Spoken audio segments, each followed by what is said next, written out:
So what do you think is the key? You mentioned a lot of good things. I think being vulnerable is key. Everyone wants to show success. They want to show this driving a Lamborghini, doing all this stuff. But I think the fact that you showed your struggles, your ups and downs, it makes you more relatable. Would you agree? Exactly. Stories are what attracts the most people. They want to be. They want to just be the social media influencer that is going to provide the opportunities. But people are not going to go with you unless they've seen that you've done it. So first of all, do it. Make sure that you're on the stripes and that you've done it. And then show the proof through social media by documenting your story. People at the top are no longer relatable. That's why they want to start when they're at the top. And I say to people, just start documenting your results, and that includes the struggle. So what I did when I came to the United States as an immigrant is like, I'm just gonna document myself knocking on the doors. And then people are starting over the years, I created an audience, and to the point that when I blew up, they were like, Mosiah, I want that opportunity. And that's kind of how it went organically. So now I have people coming up to me because they trust me. And then I say, I'm gonna provide you the opportunity, and I can put them in different teams that I know they work. And that's how they trust me through social media.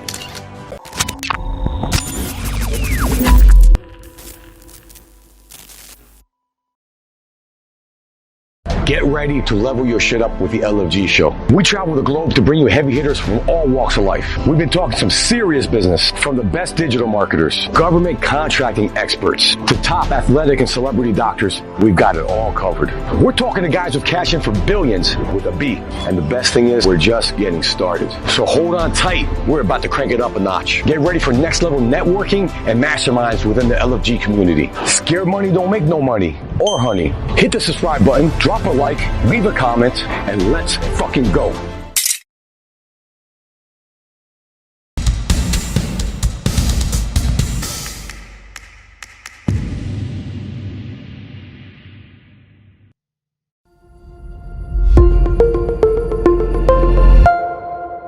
All right, guys, I got something very interesting for you. I got Mosiah Martinez. He's doing something that's blowing my mind away. He's doing recruiting. Recruiting, though, not traditional recruiting. He's doing it through social media, which I would imagine leads to better candidates, stickier people that don't quit. And then you got to reinvent the wheel, right? So let's talk about it. Let's talk about the success you're having with it, and how are you doing it? Yeah, Dave, thanks for having me here. I'm excited. Recruiting through social media is all about showing the proof that you've been able to do it first. So a lot of people are, posting, and they want to just be the social media influencer that is going to provide the opportunities. But people are not going to go with you unless they've seen that you've done it. So first of all, do it. Make sure that you're on the stripes and that you've done it. And then show the proof through social media by documenting your story. People at the top are no longer relatable. That's why they want to start when they're at the top. And I say to people, just start documenting your results, and that includes the struggle. So what I did when I came to the United States as an immigrant is like, I'm just gonna document myself knocking on the doors. And then people are starting over the years, I created an audience, and to the point that when I blew up, they were like, Mosiah, I want that opportunity. And that's kind of how it went organically. So now I have people coming up to me because they trust me. And then I say, I'm gonna provide you the opportunity, and I can put them in different teams that I know they work. And that's how they trust me through social media. All incredible stuff. So when we talk about recruiting, is it for solar, roofing? Like what's the verticals you're focusing on? I do focus on solar mostly. So right now I have multiple teams in different states, California, Arizona, mostly Texas, and a couple ones in Florida. But I focus as well on roofing and pest control. Got it. All fast-growing markets. We saw the article in the Wall Street Journal. The new millionaires nowadays are people in home improvement, pest control, stuff where you get your hands dirty. So what do you think is the key? You mentioned a lot of good things. I think being vulnerable is key. Everyone wants to show success. They want to show this driving a Lamborghini, doing all this stuff. But I think the fact that you showed your struggles, your ups and downs, it makes you more relatable. Would you agree? Exactly. Stories are what attracts the most people because, when you're at the top, it seems unreachable for many people that want to start. They want to see someone that they can relate to. And in order to do that, you need to show them that you are a human. And yes, I buy Section 8 properties. People have asked me, how do you buy multiple Section 8 properties? Or how do you buy your Tesla or rental properties when you've only been in the United States for a few years? But yeah, that stuff is not relatable. When you show them the struggles, then they think, I want to work with you, Mosiah, because you look like a human. You show me the real you. And I'm vulnerable. Yes, you got to be vulnerable on social media. But do they make fun of you? Yeah, sometimes. But at the end of the day, I'm able to attract the right people that I need in my team. Because you don't need anybody, you don't need everybody on recruiting. Are you agree? Do you agree? I agree. No, Like you don't need everybody. You just need specific key players that are gonna relate to your brand and your work ethic and your character. And those are the people that you want to attract. So be you, don't be someone else because everybody else is taken, in my opinion. So, what's that? Wrap it up there? Oh, I thought you said wrap it up. I got confused. No, that was awesome. Okay, so how does the process work? Okay, let's say, I'm assuming you have contracts. Like, let's say I have a roofing company in Miami, right? And I'm having a hard time recruiting people. I contact you, and you. How do we work out a deal, or how does it work? Yeah, great. Yeah. So what I will do is use my normal social media, what I do, because I do these for a living. Recruiting is a lifestyle. It's not an event, it's a lifestyle. You have to do it every day. It's like what you have to do every day. So by me doing what I do, using my platform, which has a good amount of followers, I always have like about 1 million views on my Instagram per month. So I'm getting leads. I'm constantly doing the work. So if I trust someone like you in your company and you say, hey, I have a blitz in December. I need 5 reps. Can you do that for me, Mosiah? Sure. Let me just work and I'll send you 5 reps and then you take care of them. But I need to trust that your systems will work so that way these 5 people are going to be taken care of, right? Yeah. And then I'm going to send those to you and then we can get onboarded, you and I, as a recruiter partnership. It's going to be exclusive recruiting addendum, and then I send you leads, and then I get an override. Got it. So it's value for value.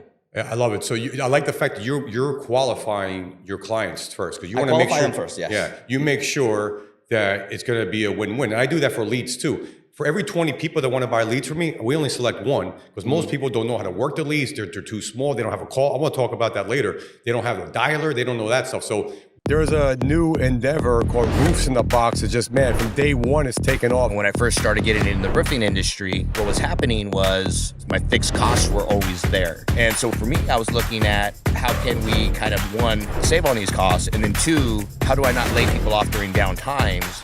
But also maybe even the ability to pocket more money during the slow season or even the peak season. Since we've done this before, like with our lead gen companies where we have virtual staffing and from Argentina or Colombia, I'm like, why don't we do the same thing in the construction business? Now, once we figured it out, so we reduced their fixed cost by 70%. And so now during the downtime, they have real seasoned veteran type of players. But during the uptime, they pocket 70% of their operational costs are now going back in their pocket. And then when it's time to scale, they have the back end prepared, already ready to go to help them like lift off. Depending on what state you're in, you're averaging about 12.5% on what you pay out on taxes, insurance, all the different insurances that you have to pay out, right? So yeah, you don't have to pay out unemployment. You don't have to pay out FICA insurance, Medicare, Social Security, the things that business owners have to eat. Roofs in the Box is not just limited to roofing or home improvement companies. You can use it for any services, right? You can use it for IT. We use them internally for data sales, for hygiene, for analytics. It doesn't even matter what the vertical is. It's like business in the box at the end of the day. Pretty much, yeah.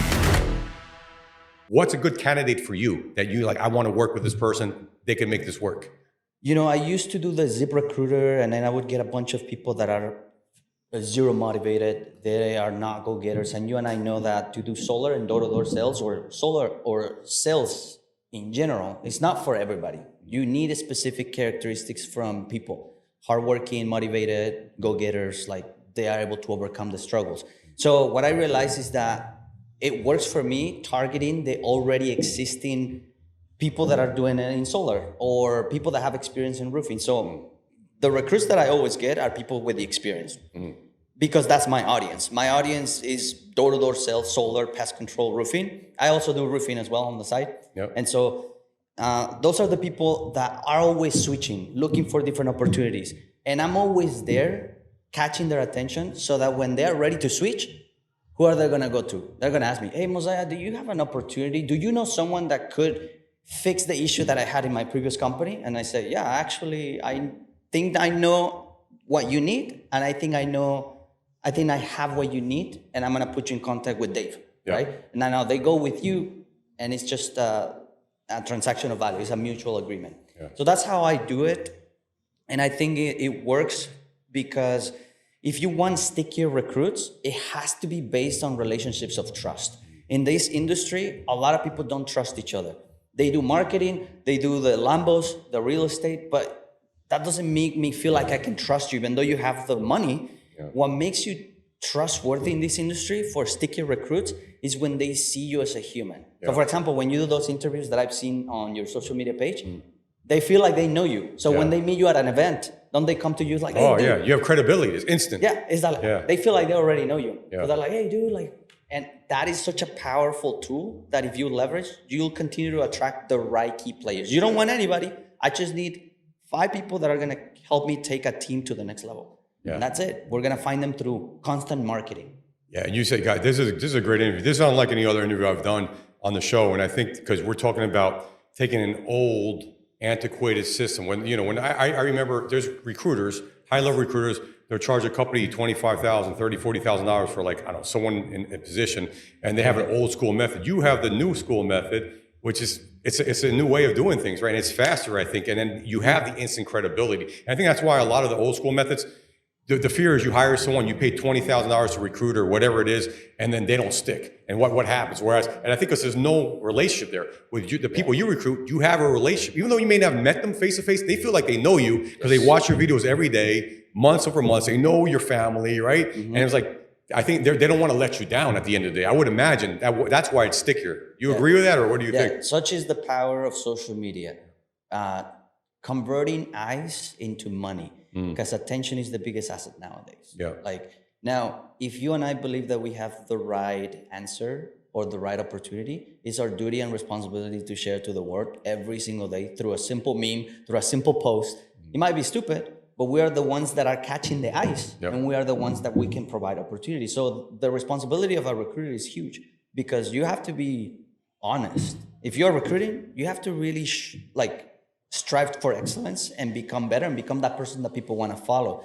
The best recruiting is done by you actually doing the work that you're preaching. So if you're preaching, hey, I'm going to help you make $100,000, well, hopefully you have some proof that you've done it through that industry, right? So I'm not going to preach, hey, I'm going to change your life through solar if solar hasn't changed my life in one sense. The other thing is that I was going to say is that, if you're in the sales industry, like you need to understand that you're also in the recruiting business. 100%. And start doing it as soon as possible. It's the same thing, but instead of selling a product or a service, in this situation, you're selling yourself, an idea, and a vision of where you can be, where you can become, where you can be, and where you can become. Yeah. So that's why I love recruiting. I think recruiting is my favorite thing. It's exciting, man. I love the whole model and the whole how you're leveraging social media to its full potential. Another question I want to ask you is, what are some success stories? I'm sure you got plenty of them for roofing, pest control, solar, where there was a company that was struggling. They couldn't hire people for nothing. And how did you impact them? How did you impact their bottom line and their growth, help them scale? Good question. So when I joined Solar 3 years ago, actually just 3 years ago, I came from success in pest control. I had about 64 people, teams in pest control. And then when I switched, I made a lot of noise. I said to people, hey, I'm switching. I never sold solar at all, but I'm switching. And immediately people were like, why are you promoting solar if you've never done it? And I said, because I know the skill of selling. And once I get to solar, I'm going to make it happen. Yeah. And so right away, I brought 9 people to this organization in solar to learn everything. And these 9 people, some of them became the top players in the company that I work with right now. And then we've been able to expand. So, but it was all through me just constantly posting my journey on switching, on my logic. I was just literally on my car recording, hey guys, this is going to be my first day doing solar. I really don't even know if I'm going to make it happen, but I'm going to go ahead and figure it out. And that just in itself, they're like, dude, like, will he make it? And then I would post my fails. It's like a real life social. It's one of reality shows. Yes. Your stories became like reality show. That's crazy. 6 stories. It's drama, right? 6 stories per day, minimum, all the time. Sometimes even more. Showing the journey. And then when I would have a win, people were like, dude, you're the man. That is credibility. And they would ask me questions. And then I would use that to leverage and then literally have people reaching out to me that were the top closers in the entire company. I'm talking about they're closing megawatts on their own installations. And so that to me was recruiting, right? And override. So my advice for anybody is that, just put out there the content. you never know if by one post somebody will reach out to you, and that person will help you build your team, an organization. Which this is what has happened to me. And sometimes people now criticize me now because I've taken a step away from closing the deals, because I was the one that would close the deals all the time. Now I'm the one that is like creating content, but I have my closers that do it. Yeah. But now I'm the one that is recruiting and plugging them under them. Yeah. So I provide value to them. So there are closers, I recruit for them, and I put them under them. And I can put them under any company, a roofing company, pest control company, solar company. Yeah, it's part of the evolution, right? In order to grow, you need to scale. You can't be the one closing all day, or you're limited. So you have to teach other people. Yes. That's part of it.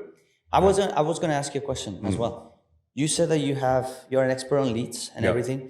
How would your expertise apply into creating leads? So how do you create leads for solar companies or roofing companies or any other companies? What is your method? It comes down to the media buyers, right? I'm not a media buyer. I'm the relationship guy. I'm the one that can get the big contracts. I mean, my clients, I have roofing clients that spend $4 million a month on leads, like 50 million a year, right? And some of them spend 3 million a month with one single group, right? Yeah. So I'm competing with those groups. So the point is that, how do we do it? I'm a relationship guy. I'll find media buyers that know how to generate leads. They know how to generate leads on Facebook. They know how to target the right audiences, Instagram, TikTok, YouTube, all those different channels. So I'll make a deal with them. I'll make a deal like, hey, you know what? You generate the lead. You put the spend on my credit card. You don't have to worry about anything. And then we'll split the profits, or we'll do some sort of rev share. So I've been doing this since 2015. I know so many media buyers from all over the world. I know guys in Eastern Europe. I know guys in America. I got guys in South America. My best Spanish media buyer is in Colombia. He does a lot of Spanish solar stuff. So the bottom line is that I've got these connections with media buyers. They don't want to talk with the advertisers. They'd rather sit behind a computer, do what they're good at, right? They kind of get anxious talking to other people. So it's like you when you recruit. I kind of recruit for media buyers, what I do, because I know that I have the demand. The media buyers give me the supply. And then my goal is, I got a company spending $4 million a month on home improvement. How do I get more of that budget? Yeah. You know, and I have to keep getting more media buyers. I can give them quality, and then my team will look at the results. They'll be like, okay, what's your appointment set rate? Yeah. If one media buyer is at 15%, the other guy's at 21%, why is it happening? How do we get the guy at 15% to 20%? So we're always looking at the numbers like data analysts in the back end. So the secret really is having media buyers. I'm going to talk about that when I go on stage. Yeah, that's the hardest part, is what it comes down to, finding those people. But my show helps me with that. Our show, the LFG show, is really more targeted towards media buyers. So that's been kind of our superpower. And now we're going to leverage our social media on LinkedIn to get the buyers. So now we'll have the demand side and the supply side. So we're very similar. You've been doing it a lot longer, man. Hats off to you, because I mean, I'm sure there's days you're like, God, why am I doing this, right? But you kept doing it, so that's an inspiration. But that's the answer to the question, is really having the media buyers that know how to generate leads on Facebook, Instagram, TikTok, YouTube, having a good system of my team following, doing their operations, making them happy, making the client happy, and then it sounds easier than it is, obviously, but that's been our secret to our success. And what is your goal, like in the next, your immediate goal, your short-term goal? What is your goal? What do you want to be at, and what is your vision? Like, I want to achieve this in the next 12 months or something. Yeah, we have a division called Home Direct Marketing. I want that to be the biggest name in home improvement leads. And I think we can do it. That's really the goal in the next 12 months. And we have a company called Roofs in a Box that does virtual staffing. And let's say you have an operations person in America doing your roofing and all that stuff, all the operations, and remotely, you might be paying them 70, 100 grand a year. We have people in Colombia, Argentina, you can get that for a fraction of the cost. You can save 75%, right? So they kind of go hand in hand, because if I have a client buying leads, and they also have staffing issues in terms of like operations or whatever, or maybe they have accounting. They have someone in accounting that they're paying 120 grand, the guy's not good. I can have someone do that for a fraction of the cost. So I see them both benefiting each other on the lead end and also on the operation side. Oh, nice. I want to be the leader. We were the leader. We were one of the top 5 in solar for many years. Solar direct marketing. Solar's kind of having a little issue right now. We're still selling a lot of solar, but I see home improvement. Home improvement starting to overtake solar for us. So we're using the same template we did for solar with home improvement. Sweet. How would, so now I see that you recently started doing more content on social media, right? We started like in January last year, Cool. And I see that marketing being done is super clean, so shout out to him. Shout out to Chance. He's doing right. Yeah. So when it comes to social media, how has social media create a positive impact on better results before doing social media and comparison to now doing social media? Yeah, it just makes you more of a name. Again, a lot of reasons why I go to these shows, why I agree to speak on stage. And trust me, this is gonna be my first speech ever doing Spanish, right? And Spanish is not my first language. My mother's Venezuelan, I learned from her, right? But the thing is that I wasn't like 100% fluent, but I'm gonna do it to get outside of my comfort zone, right? So the point is that that's how you grow as a person, right? So I know after I do that, I'm gonna feel like I'm on top of the world. Let's give me some other challenge. But the point is that prior to the social media, people knew me in the industry, but not everyone knew me. Now, maybe 40% of people knew me. Now I feel with social media, 70-something% know me, right? And that gives you a big leg up. We got a media buyer from the show that we're doing great with solar on right now. This guy didn't know about us before the show came out. So again, this show I'm realizing is really good for attracting the media buyers. And at the end of the day, the media buyers are the ones that are generating the leads. They generate the good leads, and then you can sell them to your clients. At the end of the day, when you're doing recruiting for your client, you want to give them value. You want to give them recruits that are going to help move the needle for them. I want to provide leads and services to my clients so that they can grow, make more money, and they see me as their go-to. They see me as their consistent person. So if I can have the media buyers that I take care of consistently giving them good leads, they're not going to want to buy leads from anyone else but me. So that's really how social media has helped me position myself more of an expert, and it's helped me learn, man. When I'm talking to you, I'm like, wow, man, you're you're inspiring me, man, hearing what you're saying, how you get like, 1 million views a month, right? And my goal isn't to get a million views, but my goal is to get, how do I move the needle so I go from 70% of people knowing me to 90%, right? Yeah. So hearing from you is giving me good ideas. I spoke with Paulina earlier, gave me great ideas, right? We spoke with Boris from senior living facilities. I'm like, wow, that's something good to look out for, right? So it's just not only getting known, but also the knowledge that comes, the knowledge sharing. And now we know each other. It breaks the ice with us. I see you again, like now you have trust with me, right? So it's like, there's so many benefits of social media. I can't emphasize enough. Yeah. I got to be more vulnerable, I realize, by talking to you. And I'm going to start doing that. It's got to showing the raw Dave, right? Yeah. And then one last question so I can post that. Because I think this is cool. Yeah. Because you have the value to add to your audience. Yeah. So I can promote your audience. This is the cool thing about social media is that when we do like a little podcast, I can create it, edit it, because I do my own edits and everything, edits and production and everything. And I post it. And then my audience, if they like you, literally transfers automatically. Exactly, right? So this is the power of social media and collaborating. But I guess you were talking to me before we recorded how stupid it is, I guess, that people don't even consider the opportunity of doing solar or even sales, and they actually choose the traditional route. Yeah. What would you say to somebody that is watching that is thinking about, hey, I need to make money? It doesn't matter if they're like in 18 or maybe they're 40 plus. How would you say, like, if they're thinking, maybe I should stay in the traditional route, maybe I should just go to school, right? What would you say to someone like that?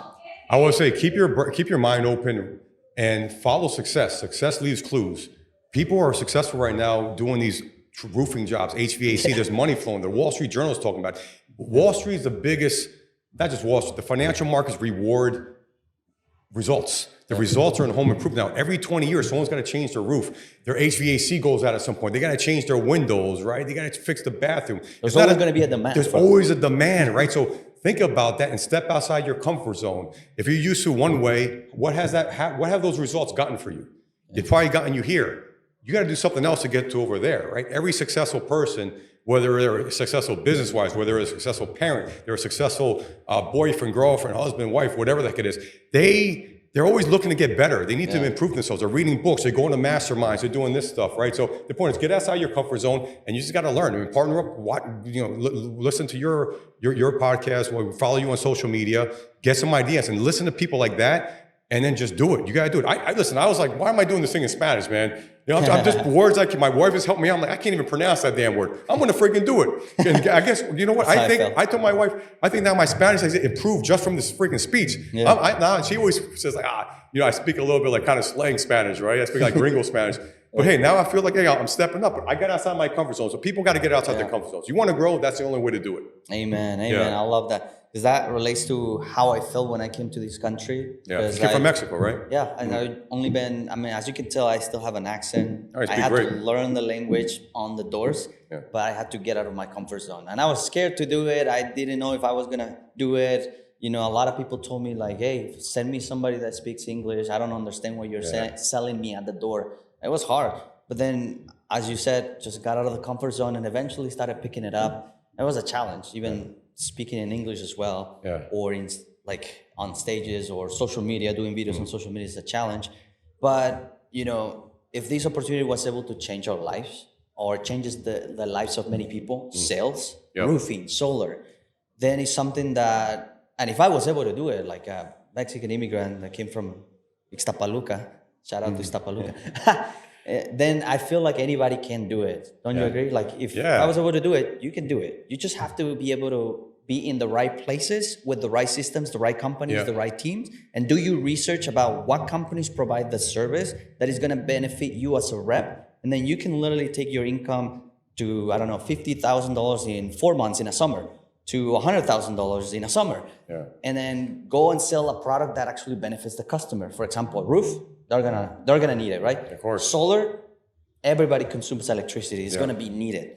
And then if you sell that and you're in the right team, that's a career. And then I wanted to be in law school. I came to the United States to go to law school. But then once I started making my first $100,000 in less than a year, I was like, maybe I need to try it again before law school, before going to college again. And then again, and fast forward, I don't think I'm gonna go to college unless later when I'm like, I don't need to go to college, I'll go for fun. Such is the power of doing sales. It's a high income skill that pays you a lot. I always say sales is a great equalizer in society. It doesn't matter where the hell you came from, what your education is, you got enough desire, persistence, you'll make it work. And you're a great example of that. And what I love most is that I think your journey, like you might be in the third inning, man. You have so much upside because the Latin Americans, 65 million as of 2020. It's supposed to double by 2050, right? So think about it. Your story, what you just stated, coming from Mexico. How many other immigrants come from Mexico here and they want motivation? So they're going to follow someone like you. They see that, and maybe 100 people watch you, and maybe out of every 100, maybe 1 or 2 people you make an impact. Maybe it's more, I don't know. But that one, God, that becomes like your raving fan. And then he tells everybody that one turns into 10. And then the more you put out like that, the more people you impact, the more you grow too, right? So I think that's amazing what you're doing. I think it's inspirational. I'm pumped up. Awesome, man. Thanks. I appreciate it, man. Well, nice to meet you, man. Yeah, nice to meet you too. Guys, how can people find out more about you? So follow me on Instagram mainly. I also have YouTube. It's Mosiah MTZ, just like that, MOSIAH MTZ. And that's where you can find me, and I post content every single day. Yeah.